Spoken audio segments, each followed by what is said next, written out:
الحمد لله نحمده ونستعينه ونستغفره ونؤمن به ونتوكل عليه ونعوذ بالله من شرور أنفسنا ومن سيئات أعمالنا من يهده الله فلا مضل له ومن يضلله فلا هادي له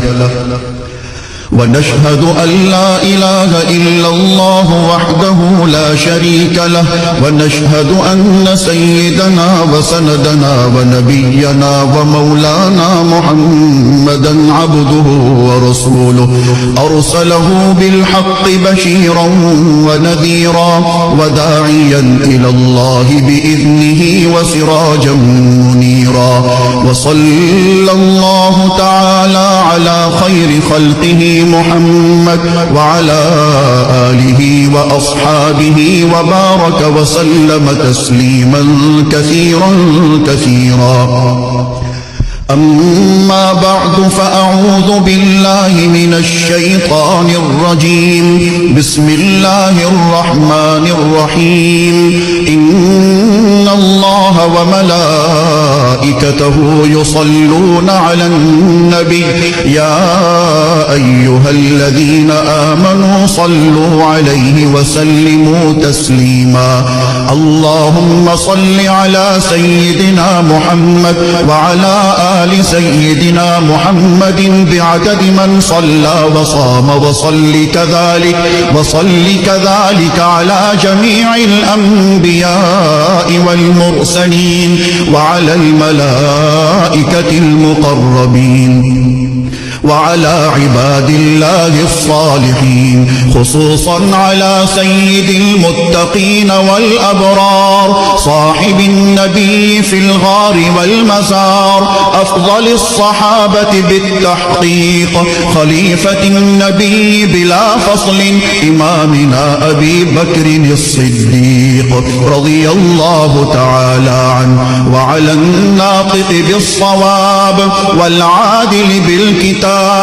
إمامنا بالحق عمر بن الخطاب رضي الله تعالى عنه وعلى صاحب الحياء وناشر القرآن الشهيد للمظلوم حين تلاوة الفرقان عثمان بن عفان رضي الله تعالى عنه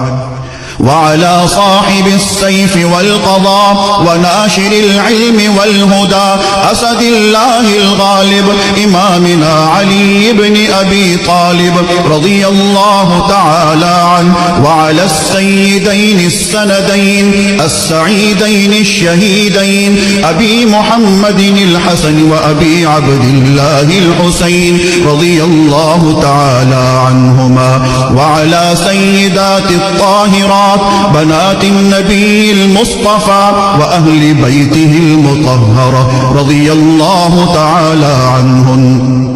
وعلى عميه النبي المجتبى سيدنا العباس وسيدنا حمزة رضي الله تعالى عنهما وعلى كل الصحابة رضوان الله تعالى عنهم أجمعين الله في أصحابي لا تتخذوهم من بعدي غرضا فمن أحبهم فبحبي أحبهم ومن أبغضهم فببغضي أبغضهم وخير أمتي قرني ثم الذين يلونهم ثم الذين يلونهم تعادلوا عباد الله رحمكم الله إن الله يأمر بالعدل والإحسان وإيتاء ذي القربى وينهى عن الفحشاء والمنكر والبغي يعظكم لعلكم تذكرون اذكروا الله العلي العظيم الكريم يذكركم وادعوه يستجب لكم ولذكر الله تعالى أعلى وأولى وأعز وأجل وأتم وأهم وأعظم وأكبر والله يعلم ما تصنعون.